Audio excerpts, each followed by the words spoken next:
lot of this will sound eerily similar to most watching this video. A virulent killer disease that broke out in southern China back in 1894 in this case. It was now spreading its tentacles across the globe. 1 million people a year were now dying in India, and by 1899 it was virtually on our doorstep. Bubonic Plague was rife throughout Australia and would go on to kill 1,400 in that country. It was only a matter of when, not if, the Black Plague would reach New Zealand. The worst fears were realised in April 1900 in an Auckland waterfront warehouse when a sickly half-dead rat was discovered with the disease. It's natural to associate the plague and the Middle Ages, where wearing a funny mask and dressing like Marilyn Manson was believed to ward off what was thought to be an airborne disease. Certainly by the time this outbreak occurred, everyone was up with the play as to how it was spread. Let's now remind ourselves though, and do a bit of a retest. For this, we don't need to look far, nor go back any further than July of 2022. That traditional epicentre of feculence, Hong Kong.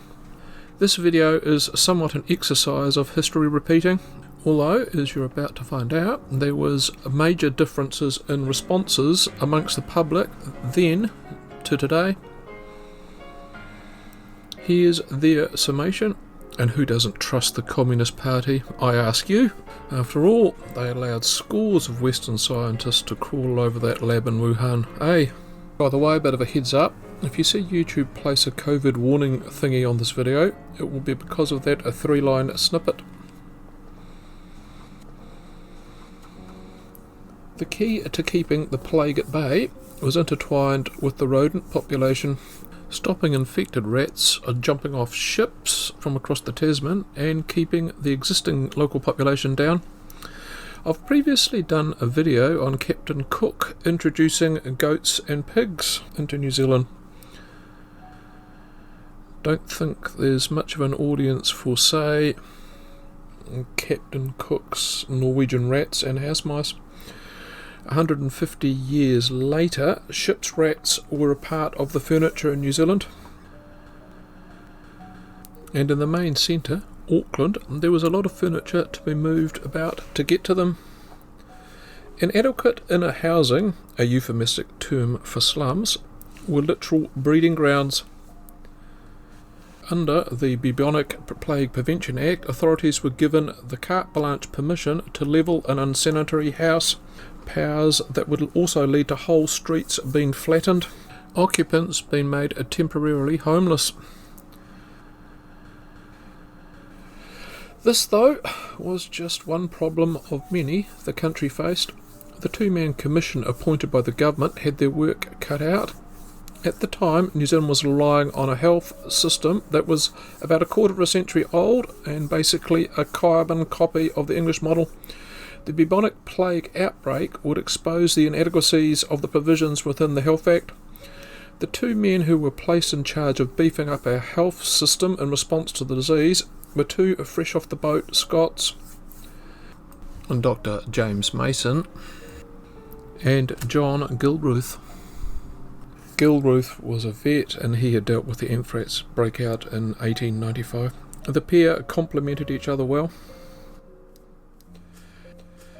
Whichever way they went, Mason and Gilruth would need to step on toes, starting with those intransient public servants. The nation's health network, more a spider's web, was made up of 36 regional health boards and 380 local bodies.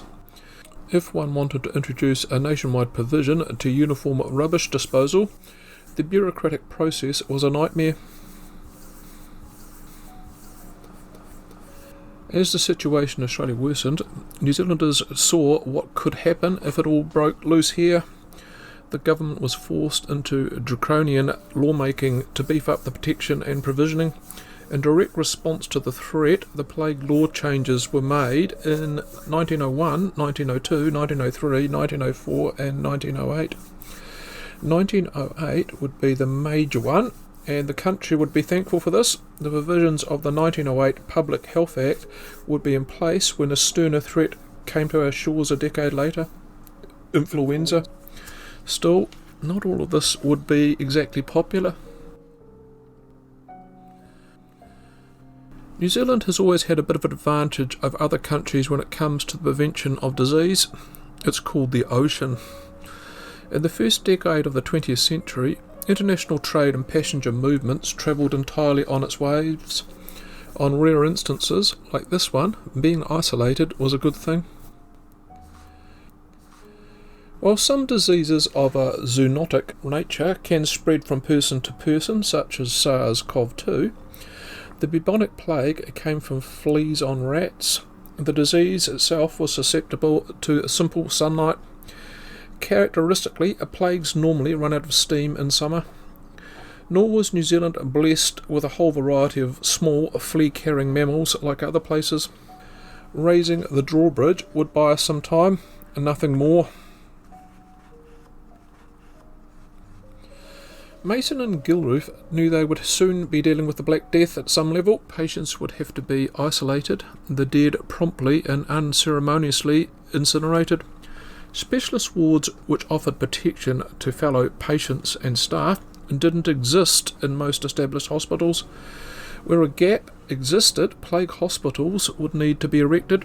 The one on your screen was in Berhampore. The Wellington neighbours there weren't exactly chuffed, I might add.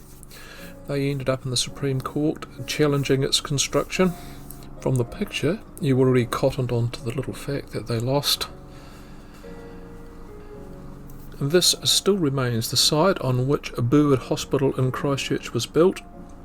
At the time, the cluster of shacks was hastily constructed in 1902. Burwood was detached from the main centre of the city, out in the sticks. A perfect place to isolate patients. Family and friends would pass things like food and smokes over the fences on large poles. I'm not too sure how many people who use Burwood Hospital today would be too keen to know of its origins. As far as I could ascertain, no one in Canterbury contracted the plague. Most patients ended up there as a precaution only, having similar symptoms. By the way, Wanganui had a plague hospital as well, but sadly I couldn't locate a picky of that. It'll have to do with this news cutting from September 1900.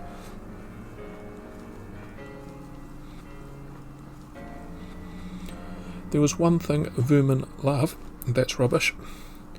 Most nights for the first 5 years of the 20th century, nightly a pungent smoke from burning rubbish would envelop the city of Auckland, the result of mass burning of what was an inner city rubbish tip, and trying to rid the place of rubbish vermin feasted on. Up and down the country, rubbish dumps were now moved outside the city or town environs. Rubbish refuge destructors were built in the main centres. This one is in Freeman's Bay, Auckland, across the road from Victoria Park. I wonder what happened to that. Oh, that's right. Hard to see that sushi outfit in the photo located at the Victoria Markets, including the complex's origins on their Facebook page. Well, how did this one end up going? As mentioned, not everyone was on board with this. Working classes in particular. It was them that were being turfed out of their houses. There was also those involved in the import trade. Importers were faced with stringent controls at the key ports of Auckland, Wellington, Lyttelton and Port Chalmers, resulting in long delays getting products into the market. Housewives soon found shelves empty of the staples. These were far different times than today. A lockdown back then would have been utterly impossible. You didn't work, you starved. There was a far stronger vein of individualism in society. There was a stoic belief of just getting on with life. This meant the public weren't keen on health inspectors knocking on their doors and police who should be chasing real criminals wasting time on a bug. Civil disobedience was the norm. Team of 1 million, there wasn't.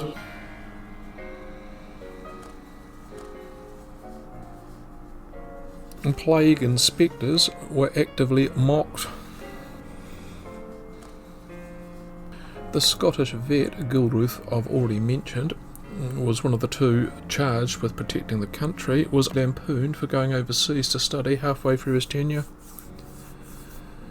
Having just come off what was known as the Long Depression, there were also those that believed the cost of building specialist hospitals, etc., outweighed the benefits of saving lives, making people homeless, who then wanted the state to replace their lost homes with a new one. They saw the health policies tanking the fragile economy, and that's because, like today, when it came to COVID, the money back then forked out coping with the plague was largely borrowed. One look at New Zealand's Fourth Estate's historic reporting of the government's response to the plague between 1900 to 1911, and you'll see an independent press tapping into the public's general dissension. A stark contrast versus the uniform state line we saw with SARS-CoV-2 today. Still, nothing like mild fear amongst the masses to provide a grand opportunity for capitalism to exploit. If a 5-gallon drum of disinfectant wasn't enough, what say giving lime a crack? Snake oil at your local corner shop, some of which needed a better marketing department and total rebranding. And timely lesson to remember to scrub those hard to get spots. Tried and true gummies were the perfect foot attire to prevent a rat taking a chunk out of your big toe. The bounty on rats also provided a great source of pocket money for Kiwi children.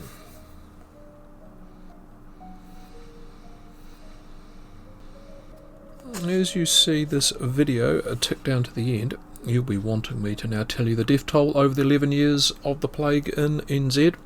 Before I spill the beans, why don't you have a guess first? A big clue, it was way less than Australia's. Hums Chopin's Death March for a few secs. 9 was the correct answer. All of them in Auckland.